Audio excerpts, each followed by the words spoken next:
ಕೋಟಿ ಕೋಟಿ ಜನಗಳು, ಸಾಧು ಸಂತರು, ಅಘೋರಿಗಳು, ನಾಗ ಸಾಧುಗಳು, ರಾಜಕಾರಣಿಗಳು, ಬಿಸ್ನೆಸ್ ಮ್ಯಾನ್ಗಳು, ನಾನೇನು ಇಷ್ಟು ಜನಗಳು ಹೇಳಿದ್ನಲ್ಲ ಅಷ್ಟು ಜನಗಳು ಒಂದೇ ಎಡೆ ಸೇರಿ ಸ್ನಾನ ಮಾಡಬೇಕಾದ್ರೆ ಅದು ಕುಂಭಮೇಳದಲ್ಲಿ ಮಾತ್ರ ಸಾಧ್ಯ. ಕುಂಭಮೇಳ ಎಂಬುದು ಹಿಂದೂ ಧರ್ಮದ ಅತ್ಯಂತ ಪವಿತ್ರ ಮತ್ತು ವಿಶ್ವದ ಅತಿ ದೊಡ್ಡ ಧಾರ್ಮಿಕ ಸಮ್ಮೇಳನಗಳಲ್ಲಿ ಒಂದಾಗಿದೆ. ಇದು ಕೋಟ್ಯಾಂತರ ಭಕ್ತರು ಪವಿತ್ರ ನದಿಗಳಲ್ಲಿ ಸ್ನಾನ ಮಾಡಲು ಈ ಸಂದರ್ಭದಲ್ಲಿ ಒಂದೆಡೆ ಸೇರುತ್ತಾರೆ.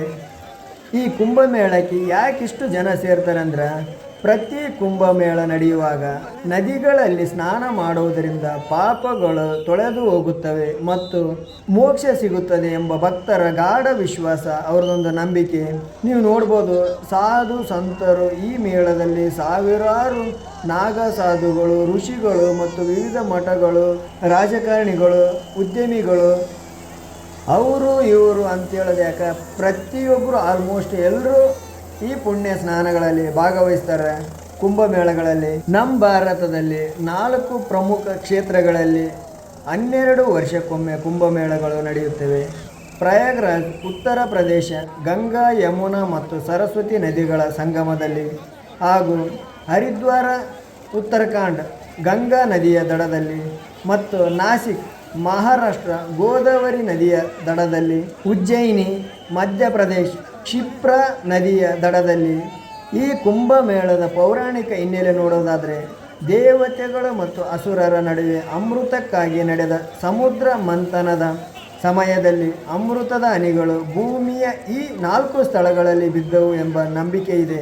ಆದ್ದರಿಂದ 6 ವರ್ಷಕ್ಕೆ 12 ವರ್ಷಕ್ಕೊಮ್ಮೆ ಈ ಸ್ಥಳಗಳಲ್ಲಿ, ಈ ಅಮೃತ ಬಿದ್ದ ಸ್ಥಳಗಳಲ್ಲಿ ಕುಂಭಮೇಳ ನಡೆಯುತ್ತವೆ.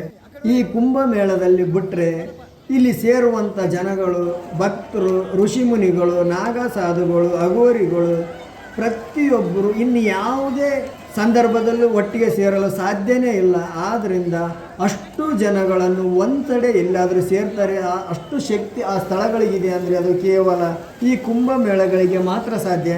ಈಗ ಏನು ನಡೀತಾ ಇದೆಯಲ್ಲ ಮಾಘ ಕುಂಭಮೇಳ ಅಂತೇಳಿ, ಅದಕ್ಕಂತೂ ನಾವು ಹೋಗಲಿಲ್ಲ. ಆದರೆ 30 ವರ್ಷ ನಡೀತಲ್ಲ ಮಹಾಕುಂಭಮೇಳ, 144 ವರ್ಷಗಳಿಗೊಮ್ಮೆ ನಡೆಯುವಂಥ ಮಹಾಕುಂಭಮೇಳದಲ್ಲಿ ನಾವು ಸಹ ಹೋಗಿದ್ವಿ. ಕೋಟಿ ಕೋಟಿ ಜನಗಳು ಬಂದು ಒಂದು ನದಿ ಅಥವಾ ನದಿಗಳ ಸಂಗಮದಲ್ಲಿ ಸ್ನಾನ ಮಾಡ್ತಾರಂದರೆ ಸುಮ್ಮನೆ ಅಲ್ಲ.